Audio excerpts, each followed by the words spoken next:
దిల్ మే కాబా ఆంఖో మే మదీనా, హృదయంలో కాబా ఉందిట, కళ్ళల్లో మదీనా ఉందిట. అండ్ అలాగే హిందూ వ్యతిరేక భావజాలాన్ని విచ్చలవిడిగా రచ్చగొట్టారు ఆవిడ. బీజేపీ మీద, ప్రధానమంత్రి నరేంద్ర మోడీ మీద చాలా విపరీతమైన విద్వేషపూరిత వ్యాఖ్యలు కూడా చేశారు. And she was in controversy following that. చాలా సబ్సీక్వెంట్ డెవలప్మెంట్స్లో ఆమె ఎదిగారు కూడా. ఆవిడ ఇప్పుడు ప్రస్తుతానికి ఆమె ఎదుగుతున్న తీరు చూసి, ఆమెలో ఉన్న హిందూ వ్యతిరేక భావజాలాన్ని చూసి మమతా బెనర్జీ ఆవిడ్ని Trinamool Congress women wing chief కూడా చేశారు.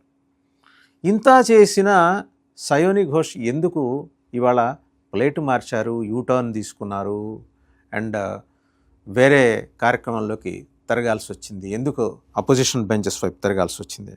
ఆవిడ అపోజిషన్ బెంచెస్ వైపు తిరగటమే కాదు, సీనియర్ ఎంపీ కకోలి ఘోష్ దస్తీదార్ గ్రూప్లో జాయిన్ అయిపోయింది, సంతకం కూడా పెట్టేసిందిట. అంటే మమతా బెనర్జీకి సెట్ బ్యాక్ మీద సెట్ బ్యాక్. జహంగీర్ ఖాన్ని తీసుకుపోయేమో నేపాల్ బార్డర్లో అరెస్ట్ చేశారు. అభిషేక్ బెనర్జీని ఎప్పుడు లిఫ్ట్ చేస్తారో తెలియదు. అలాగే షాజహాన్ షేక్ గుంపుని తీసుకెళ్ళి లోపల వేసేస్తున్నారు.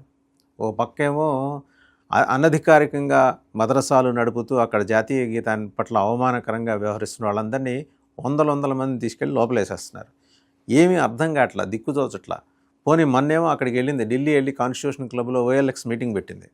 పెడితే వచ్చిన వాళ్ళందరూ కూడా ఎవరికి వాళ్ళు, అఖిలేష్ యాదవ్ ఏమో నాకు భయం వేస్తుంది అంటాడు, హేమంత్ సోరెన్ ఏమో నేను ఐఎమ్ కన్ఫ్యూజ్డ్ అంటాడు. సరే, సుప్రియా సూలే ఏదో చెప్పబోయింది కానీ ఆవిడ చెప్పబోయింది ఎవరికి అర్థం కాల. రాహుల్ గాంధీ ఏమో వాట్సాప్లో అవి చూసుకుంటున్నాడు, సోషల్ మీడియా చూసుకుంటూ కూర్చున్నాడు ఏమో పక్కన కూర్చొని. ఎవరికి వాళ్ళు అనమాట, ఎవరి దిక్కు వాళ్ళది అన్నట్టు కూర్చొని అంతా అయిపోయిన తర్వాత మామ అనిపించేసి బయటకు వచ్చే లోపల ఏమైంది, అక్కడికి కూతవేటు దూరంలో కరెక్ట్గా ఈ 20 మంది తృణమూల్ కాంగ్రెస్ ఎంపీలు వెళ్ళేసి మరి ఒక బీజేపీ సీనియర్ నాయకుడు ఆయన ఇంట్లో కూర్చొని, అయ్యా మేము విడిగా వచ్చేస్తున్నాం, మా గ్రూపు నీ విడిగా గుర్తించాలి, ఆ మేరకు నేను స్పీకర్ని అభ్యర్థించబోతున్నాను.